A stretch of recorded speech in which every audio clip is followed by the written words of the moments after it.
those Salvadoran gangs are a U.S. creation as a result of a civil war that the U.S. helped create. Sounds about right. Sounds about right.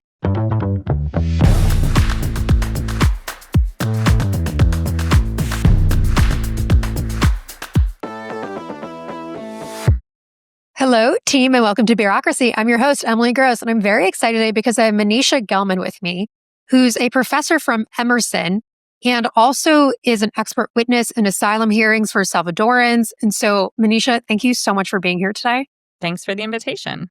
Oh, are we opening? Are we doing this? We're about to do it. So we are going to be talking all about what's going on with El Salvador, Trump's new BFF, and the just sending all of these people over to El Salvador and the prison that's there and without any due process.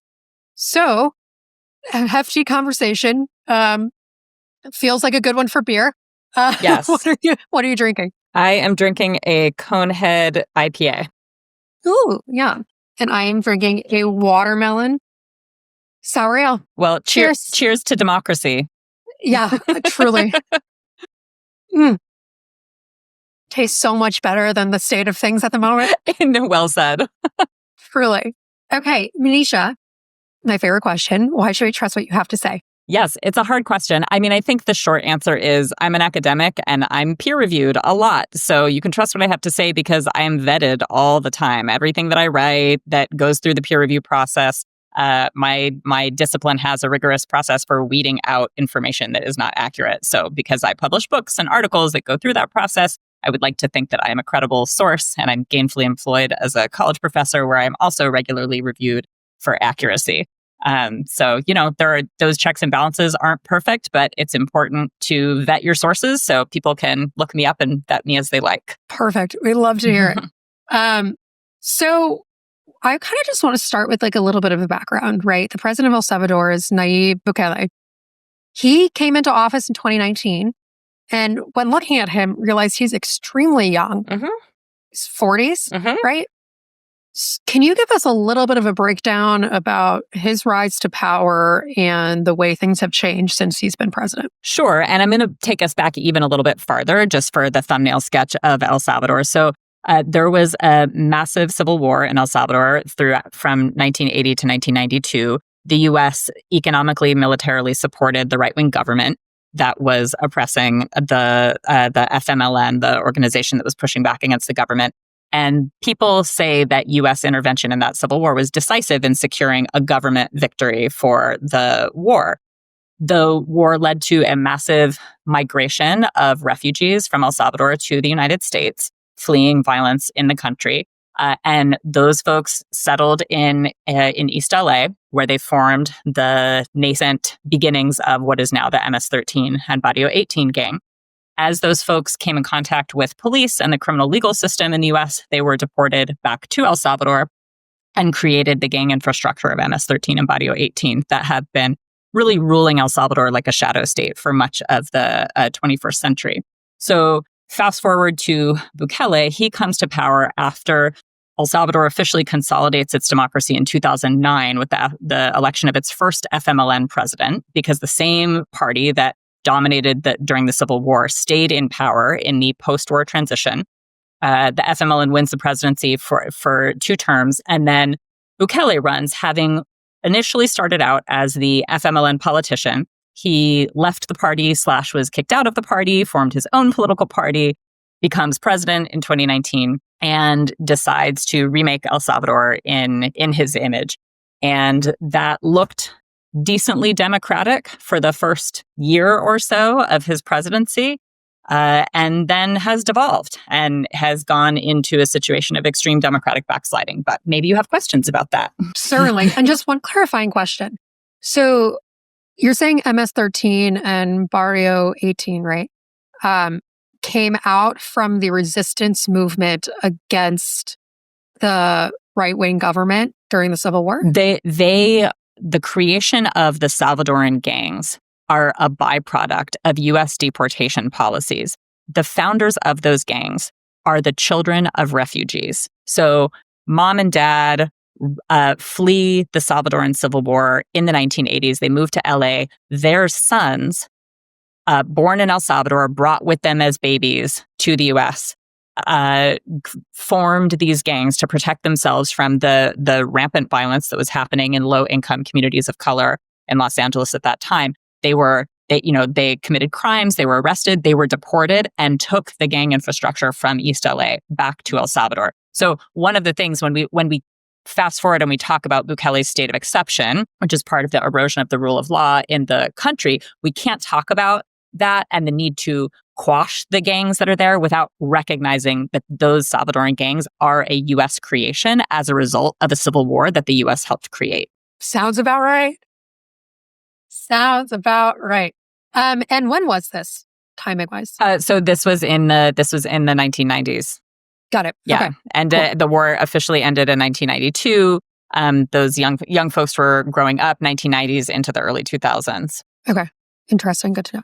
So yeah, let's talk about some of the democratic backsliding that we've been hearing about. So what happened? So it's an open secret that Salvadoran presidents have negotiated with MS-13 and Barrio 18 for many, many years. That it has been important for maintaining some degree of stability in the country. So it's not surprising to me, and I'm not going to condemn Bukele in particular for negotiating with gangs because presidents before him did the same thing. What happened is someone didn't keep up their end of the deal. And in late March 2022, the gangs went on a killing rampage, killing dozens and dozens of people in a single weekend in the country. In the lead up to that time, Bukele had already started chipping away at the democratic infrastructure, including doing things like forcing the retirement of judges who were prosecuting cases that he was invested in or that there were political pressures on him to be invested in. He was manipulating the legislative assembly to secure greater power and greater support for measures he wanted to put through. So this massive gang killing spree that happened in late March 2022 was the perfect opportunity for him to declare a state of emergency, what's now called the state of exception, that has been in place for more than 3 years, from March 2022 to the present day. And under this state of exception, it essentially gives the police and military personnel carte blanche to arrest and detain anyone that they want. So in these 3 years, more than 80,000 people have been arrested and detained in El Salvador.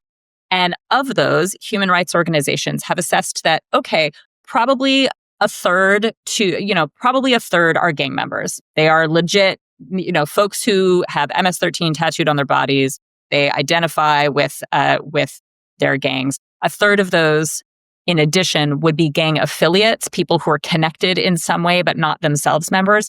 And then human rights organizations have been clear that another third of the people detained do not have any affiliation with the gangs, but just happened to be in the wrong place in the wrong time, or were denounced by a neighbor who didn't like their fence line or who was jealous over their property, because no evidence is necessary to accuse someone of being a gang member, which is all it takes to be arrested and incarcerated in El Salvador today.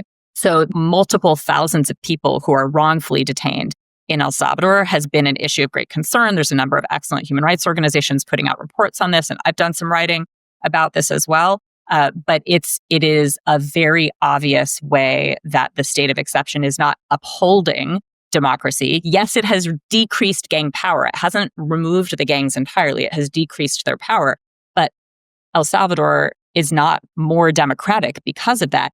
In fact, there's an exchanging of perpetrators. So communities that were previously victims of violence by gangs are now victims of police violence and military violence. And sometimes the same people that were targeted under that gang rule are now being targeted by police for extortion, for sexual violence, for kidnapping, and all of the same things that gangs were doing before are in some communities being done by officials at the state. And as you're saying this, I just can't help thinking, it sounds like Trump's playbook. Like it sounds like he's taking a lot of inspiration. I was just talking the other day with a colleague of what would Trump need to declare a state of exception? And I think that's something, as a scholar of democratization, I'm really concerned about, that, what event would it take for him to feel like he could fully suspend constitutional rights, because he's eroding constitutional rights in a number of ways, but there are still some guarantees. There's still a judicial branch that is supposed to be doing its work to uphold those rights. But I do think he's taking a page from the Bukele playbook in that sense. Already by, I think, enacting the law that he's been using. The Alien Enemies Act. Yes, which, thank you for reminding me. It was like we had an episode on it, and I was like, it was slipping my mind. But, by enacting that and using that to just deport people without any due process, it's crazy. Yeah, and there's a lot of parallels to the revocation of international student visas and the kidnapping of international students that's happening in the U.S. There's no reason under the Constitution why, people like Rusmaya Ozturk should be, or Muhammad Khalil should be disappeared into the carceral state, but they have been, and that's what's been happening in Bukele's El Salvador for the last 3 years, over and over again. It still is extremely shocking and surprising to me that we're just deporting people to a foreign prison that is run completely out of U.S. jurisdiction. That should be shocking too. I'm glad that's shocking too, because it's shocking. It's shocking. And you're like, well, and listen, do I think some people have done bad things, right? And they should probably be in jail? Yeah. But the fact it's a foreign prison under foreign jurisdiction is something that I think is very crazy, that I don't feel like has happened really. Yeah, it's distinct. Just to say, there have been situations where the United States government has held people in prisons not on U.S. soil but under U.S. jurisdiction. So I'm thinking about some of the prisons like Abu Ghraib in Iraq during the Iraq War, thinking about the prison in Guantanamo Bay. But those are still U.S. adjudicated spaces where U.S. employees are in charge. The idea of sending people from U.S. prisons to a prison where the U.S. does not have any jurisdiction or control, that is new. And you can see it's being used as a way for the Trump administration to wash their hands and be like, sorry, we don't have control or power over anything anymore. So let's dive into CECOT. It seems it's a mega prison. The videos that come out of it are extremely disturbing, and just the absolute dehumanization of people. And, as the shaving heads thing is something I find extremely disturbing. Let's talk about it. Okay. I will start by saying, so in addition to the work that you introduced me with at the beginning, I work in prisons in the U.S. I run a college and prison program, the Emerson Prison Initiative at Emerson College. I've spent a lot of time in prisons from Massachusetts to New York to California over the last 20 years. So, I feel like I'm somewhat familiar with the conditions of prison in the United States. I edited a book about U.S. Teaching college in U.S. prisons, and I've also edited a book about educational access in prisons internationally, and looked at a lot of different case studies of prisons in other countries. What I'll want to say to your listeners first is the CECOT is not uniquely bad as a prison. There are Salvadoran prisons that have horrendous conditions and have had horrendous conditions for many, many decades that you've never heard of. Right, the CECOT is in the news because it's brand new. It's a mega prison that is built to be sealed off from society, and not just the physical infrastructure itself, but it's important to say the policies by which that space is governed, and not only the CECOT, but all prisons throughout El Salvador under the state of exception have no family visits allowed, no phone calls allowed, and no mail service allowed. So when someone is detained and incarcerated, they are cut off from contact with the outside world entirely. And so there are people who have loved ones on the outside who haven't heard from their incarcerated loved one in 3 years. They don't know if they're alive, if they're dead. They don't know if they are receiving the paquetes, or the packages that families are expected to send to incarcerated family members of food and hygiene materials that people really need to survive inside. The Salvadoran government does provide some degree of food and hygiene, but it's insufficient to meet people's basic needs. And so these paquetes, or packets, that cost between $100 and $300 a month in a country where the minimum wage is $365 a month. So families are paying, in some cases, more than half of their monthly income to be able to support an incarcerated family member. And they don't even know if that stuff is getting to them because they can't communicate with them.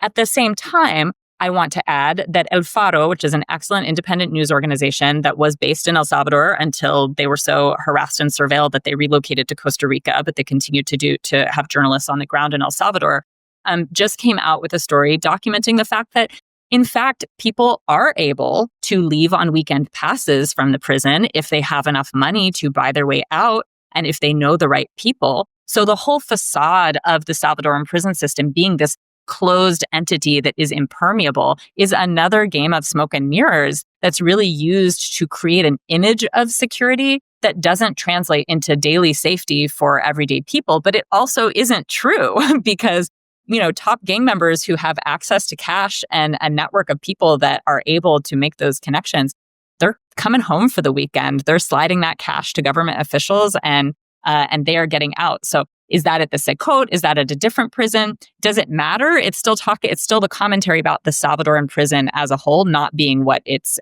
being promised to be. Wow. That's crazy. I guess not shocking, but that is wild to hear, especially because of what we're all seeing in the media right now of what looks like the most shut down environment, that's like heavy military run. So I know there's been a lot of human rights infractions. Could you detail more of that? Sure. My colleague Sarah Bishop and I published an article in The Conversation in March that has a fairly graphic photo at the top, one of the, shaved head lines of people bent over in the facility. And so what we know from the small number of people that have been released from incarceration in El Salvador is that people are being beaten, people are being tortured, there's inadequate food, there's inadequate water for basic sanitation, there's inadequate space. So even with the addition of the mega prison being built, there's still overcrowding happening.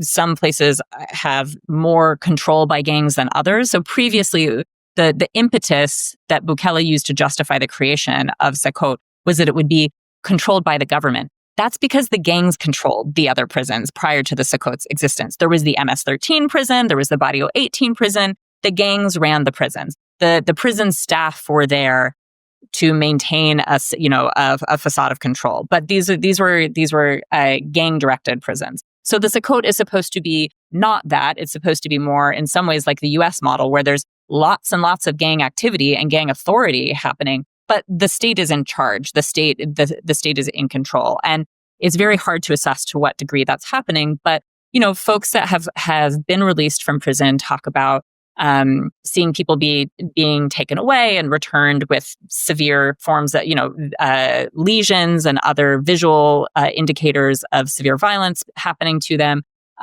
We know human rights organizations have documented several hundred people have died. They suspect that number is a really low count, but that's just been the officially released number. Things like medical access has been so non-existent.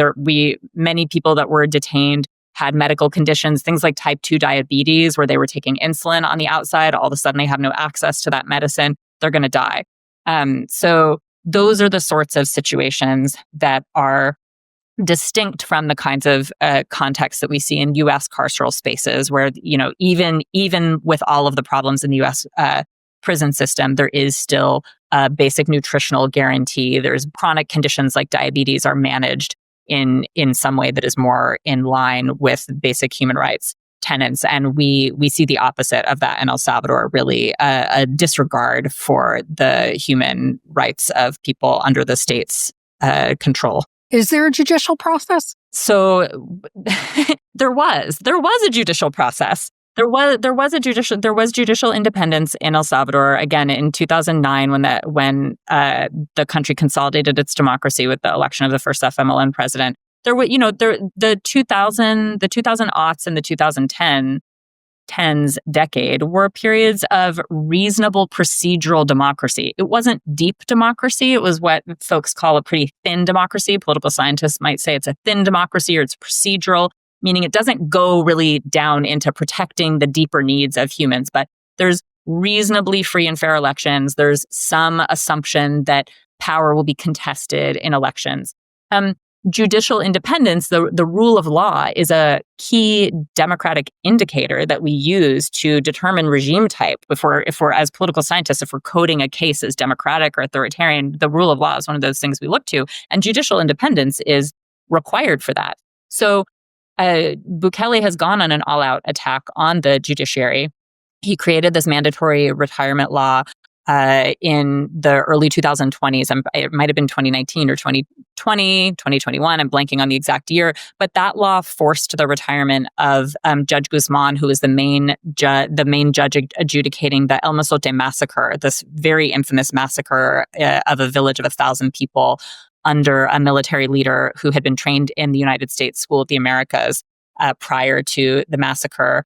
And by creating this judicial retirement law, it forced Judge Guzman out of the judiciary into retirement, and the case was dropped. So that there were early signs of Bukele's weaponization of the judiciary that has played out through things that have happened in the U.S., which include group adjudication of cases. So if you're incarcerated in El Salvador, that doesn't mean you get a one-on-one public defender attorney to accused person ratio. That means you might be tried in a large batch of people. And this is something that happened. I screened a documentary in my human rights class about an immigration raid in Postville, Iowa, that took place in 2009. And they were trying detained undocumented people that worked at this meat processing plant in groups of several hundred people at a time. So it is not procedurally possible to maintain people's right to due process in that context. But that is what we have heard has been happening in El Salvador, as well as people being in pretrial detention for years and years. So there are people who have been in since the beginning of the state of exception who have yet to be charged with a crime, sometimes have yet to meet with an attorney. But again, that access to that information is really limited because there's such a news blackout on the CECOT and other prisons. And the only people that are allowed access are these influencers or other people that have drunk Bukele's Kool-Aid and are willing to say, it's amazing, it's a state-of-the-art facility, look at these bunk beds, blah, blah, blah. And, journalists who are not willing to take that pro-government stance at face value have not been welcomed in for those tours. What do we know about the people who were deported from America? And do we know anything about what their experience is like? I mean, I can imagine what their experience is like. I mean, so I think there were 238 Venezuelan nationals who, at that moment in time, Venezuela was not accepting deportation flights from the United States, and so the U.S. arranged with Bukele for a fee of about $6 million for 1 year to incarcerate about 300 people from the United States, and the majority of those were Venezuelans who had been incarcerated in the U.S. They had been for various reasons incarcerated.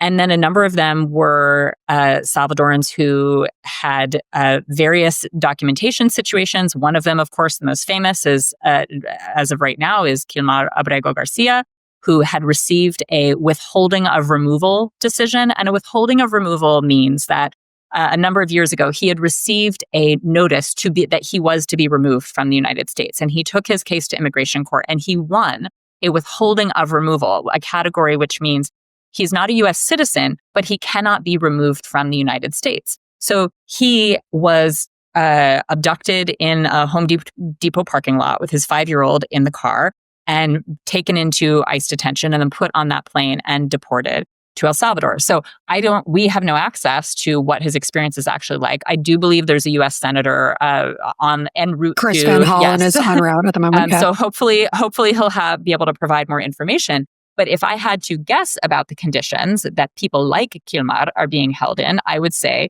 they are being subject to a whole range of human rights violations, not least of which is due process, but also including inadequate food, potential beatings and torture, threat of death at the hands of either state actors, including prison staff or other incarcerated people, because the prison cannot guarantee that people won't be killed by other incarcerated people, and also denied medical care, access to attorneys, or other forms of basic rights that we would expect in a U.S. carceral setting. What are your thoughts on Bukele's response when he was in the White House, saying, "No, we're not going to smuggle in a terrorist"?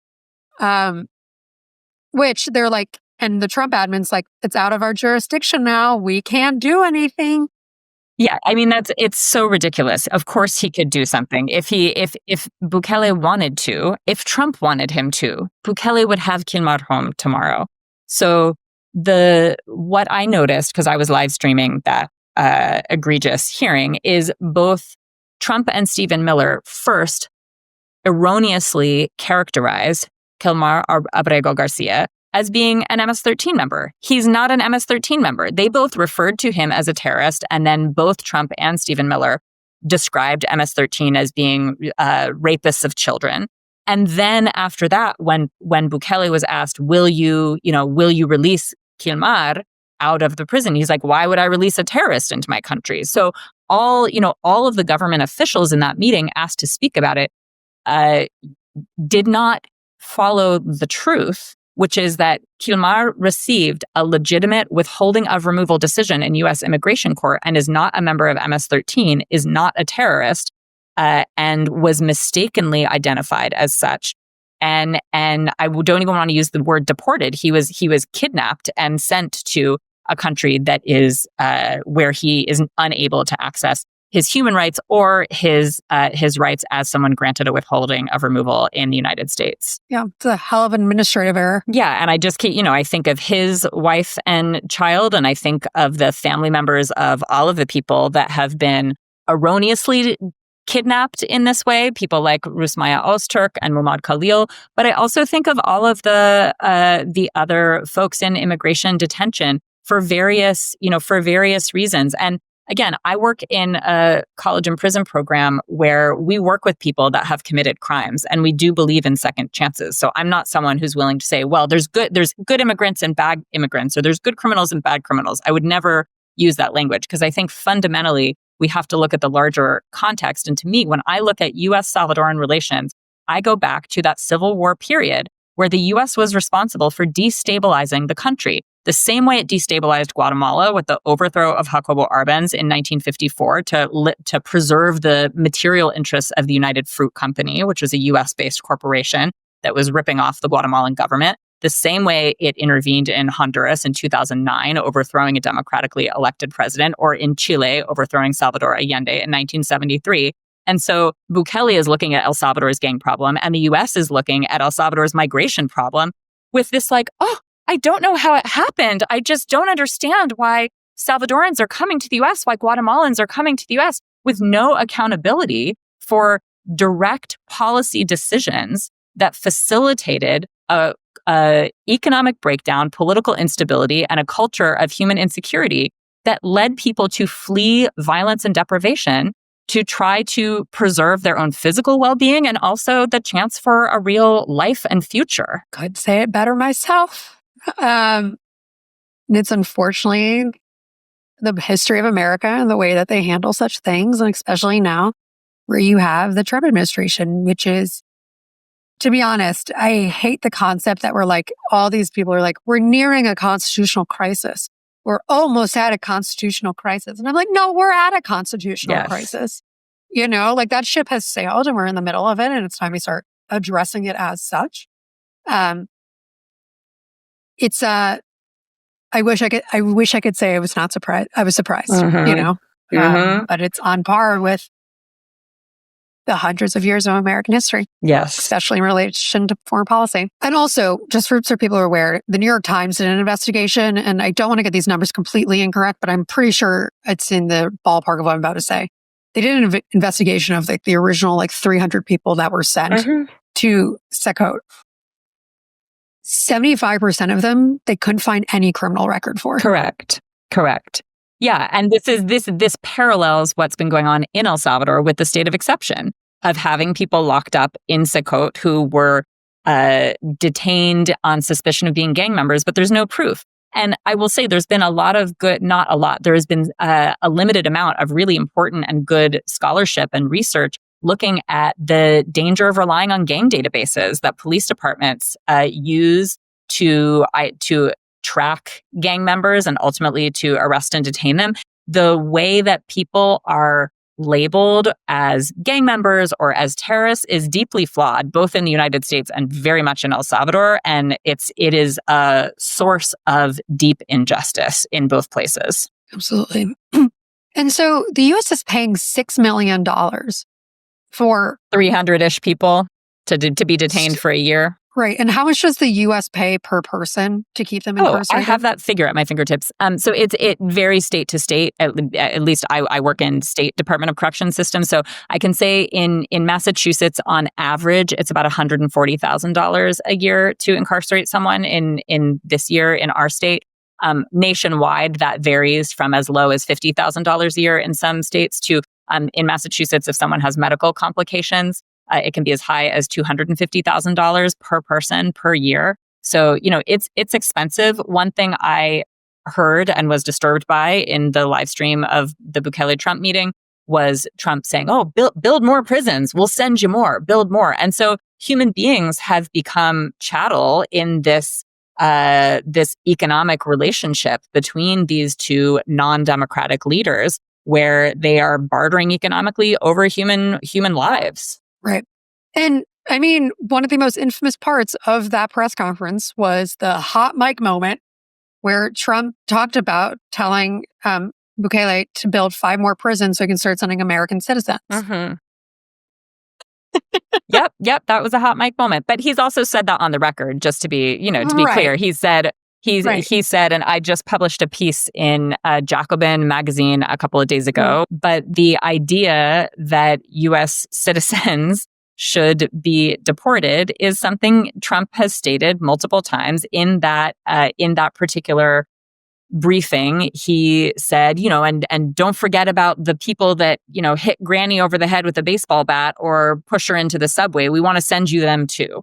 So he's on the record, not just on the hot mic, saying, "I want to deport U.S. citizens," and that is not something at this point he can legally do. But also, he's trying to overthrow birthright citizenship and do other things that many folks have said is not possible to do. So I think this is a time for people who care about democracy to be vigilant and to be vocal.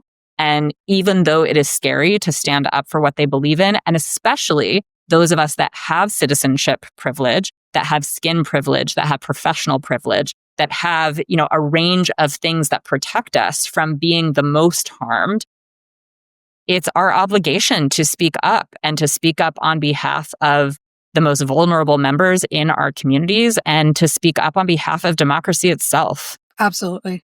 A great note to end on. Any last comments? Anything else you want to bring up? I again just want to encourage people to find ways to speak up and to find ways to be not just bystanders, but upstanders in their communities. Because this can feel really depressing and overwhelming. And it also might feel like something that is happening over there. But I look at what's happening in El Salvador, particularly the declaring of a state of exception and then governance underneath it. And I think Trump is just taking a page from Bukele's playbook and just waiting to make that call here. So we need to be paying attention and participating in the part of the democratic regime that is still standing to try to prevent that happening. Yeah. Is there anything in your mind besides protesting? Absolutely. Contact your elected representatives. Do not forget that, democracy works in the United States in a form of representative government, and people should be contacting their both their state level and especially their federal level